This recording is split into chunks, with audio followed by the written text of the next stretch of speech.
Ils sont jeunes, ils sont d'un milieu différent. Ils se rencontrent, ils tombent amoureux, ils se voient en cachette. Elle tombe enceinte, c'est la guerre. Il est appelé sous les drapeaux. Il disparaît. Et elle reste seule, enceinte. Son père la renie, sa famille la jette à l'écart, la met à l'écart, pardon. La famille du papa ne veut pas la recevoir. Oui, c'est le sujet d'un film, d'un très vieux film qui s'appelle La fille du puisatier. Je vous conseille de le regarder.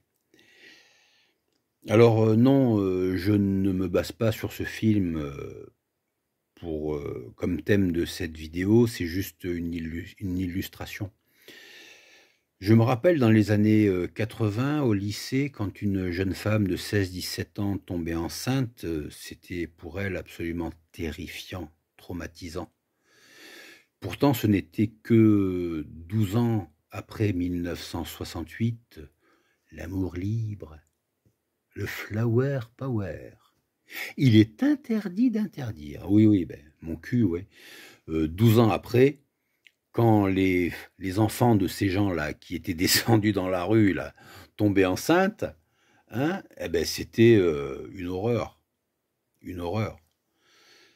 Je me rappelle que une de mes grand-mères nous racontait que après la guerre, dans les années 50, elle avait élevé seule un enfant et que les, entre guillemets, honnêtes femmes lui menaient une vie d'enfer, quoi, que la société la jugeait, qu'elle était tout le temps épiée, tout le temps regardée. L'enfant à l'école subissait le jugement, hein, on sait comme les enfants peuvent être entre eux. L'enfant subissait lui aussi les conséquences. Et son sort s'est amélioré quand un brave type l'a épousée et a reconnu son enfant. Voilà, là, elle était redevenue une femme comme il faut. Tout ça pour dire que le droit à l'avortement, ça a été avant tout une libération pour les femmes. Alors, évidemment, si on rentre dans la caricature et qu'on cite les cas sociaux qui se font avorter comme on met un préservatif, oui, évidemment, là, qu'est-ce que vous voulez dire contre ça? Mais le droit à l'avortement concernait les gens raisonnables. Il peut arriver une fois, pas mis de préservatif, ou un incident, ou la pilule oubliée. Bon, il y a un joker, c'est le droit à l'avortement.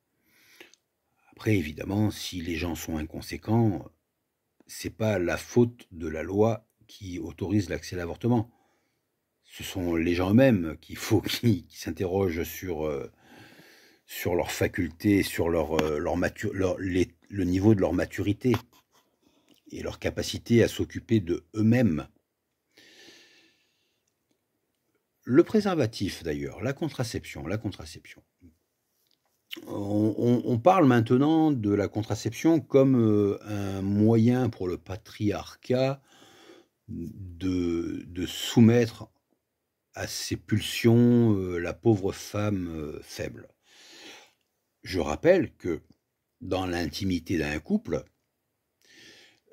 quand le mec se barre sans laisser d'adresse, celle qui reste enceinte, c'est la femme. Celle qui doit assumer les conséquences, c'est la femme. Donc, je reviens encore à ma conclusion précédente. La contraception, c'est une sécurité et une libération avant tout pour la femme, comme le droit à l'avortement est avant tout une sécurité et une libération pour la femme. Il est quand même dommage en 2023 d'être obligé de rappeler ces principes élémentaires.